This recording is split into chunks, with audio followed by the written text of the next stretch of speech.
ज्ञानेश्वरी अखंड हरिनाम सप्ताह गोळेवाडी या ठिकाणी सुरू आहे. 32वे वर्ष आहे. आज पाचवं पुष्प झालं कीर्तनाचं. आणि या सर्व कीर्तनकारांना साथीला जे आहेत हे महाराष्ट्रातील सुप्रसिद्ध मृदंगाचार्य केशवदादा महाराज. केशवदादा, आम्ही तुमचं वादन ऐकलं. रामभाऊ प्रत्येकाच्या तोंडात त्यांचं नाव. नमस्कार, आपल्यासोबत आहेत मृदंगाचार्य केशव महाराज कुंभार आहेत. महाराष्ट्रामध्ये त्यांचं खूप नाव आहे या क्षेत्रामध्ये. तर आपण त्यांच्याकडून थोडीशी माहिती घेऊया की तुम्ही कधीपासून या क्षेत्रात आहे. वयाच्या मला वाटतं मी 5-6 वर्षापासून वापरला. 5-6 वर्षापासून पहिलं प्राथमिक शिक्षण झालं माझं.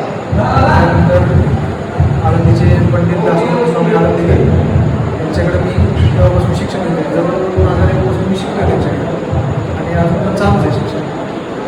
तुमचा रियाज किती वेळ असतो दिवसातून? त्याच्यामध्ये कसा वेळ भेटत समजा कार्यक्रम नसतो जास्त वेळ भेटतो कमी करतो.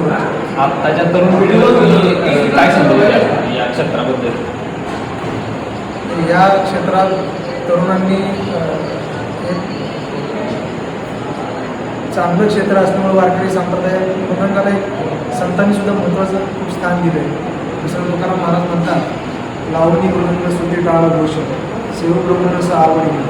तर तरुणांना हीच माझं सांगणं आहे की तुम्ही सर्वांनी मृदंगाचा मृदंग या कलेचं शिक्षण जरूर घ्या आणि चांगल्या गुरुकडे शिक्षण घेऊन आपल्या संप्रदाय मृदंग क्षेत्रात एक चांगलं राहतं. महाराज, आपलं हे मृदंगात वादनाचं बाळकड आपल्या वडिलांच्याकडून मिळालं. वयाच्या 5व्या-6व्या वर्षी आपण या वादनाला सुरुवात केली आणि आता संपूर्ण महाराष्ट्रामध्ये आपलं नाव घेतलं जातं. आणि आज गोळेवाडी जे कीर्तन झालं, या कीर्तनाला आपल्या मातोश्री आपले वडील देखील उपस्थित होते आणि कीर्तनकारांनी तुमच्याबद्दल सांगितलं की असा मृदंगाचार्य साथीला असेल तर सांगायला खूप हुरूप येतो. तर हे ऐकल्यानंतर आपल्याला काय खूप आनंद वाटला. कारण ज्या ठिकाणी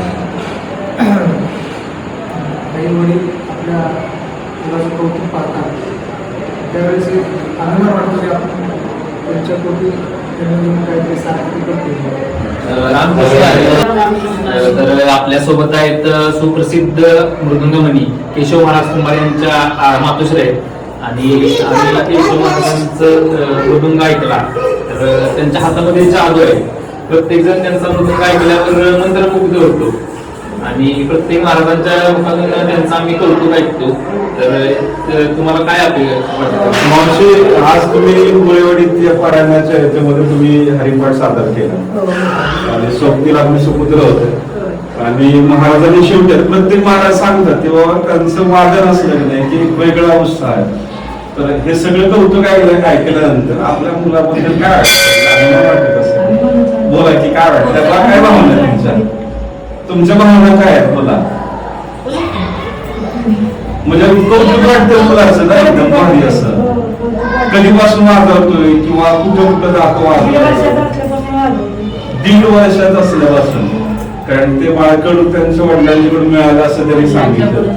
तुम्ही पण ऐकलंय त्यांना, तुम्ही बोला.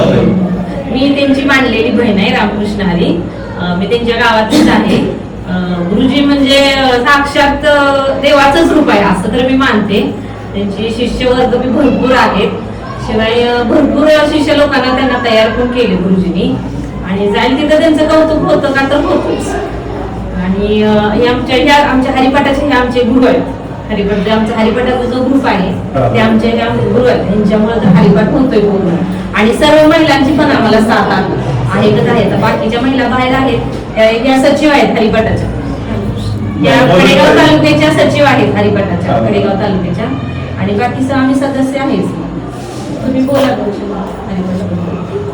केशवदास आमच्या गावचे सुपुत्र आहेत, त्याचा आम्हाला अभिमान म्हणजे खूपच. म्हणजे जिथं जाईल तिथं त्यांचं नाव निघतं.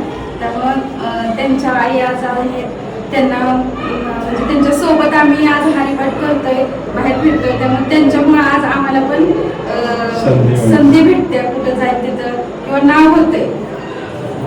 मावशी असं म्हणतात की पुत्र हवा आहे गुरुनाथाचं तेही लौकिक झंडा है ना. मग हे सगळं कौतुक ऐकल्यानंतर आई म्हणून एक खूप अभिमान वाटतो. जसं तुम्हाला गावातला असं तुम्हाला देखील खूप असं अभिमान वाटतोय ना मावशी.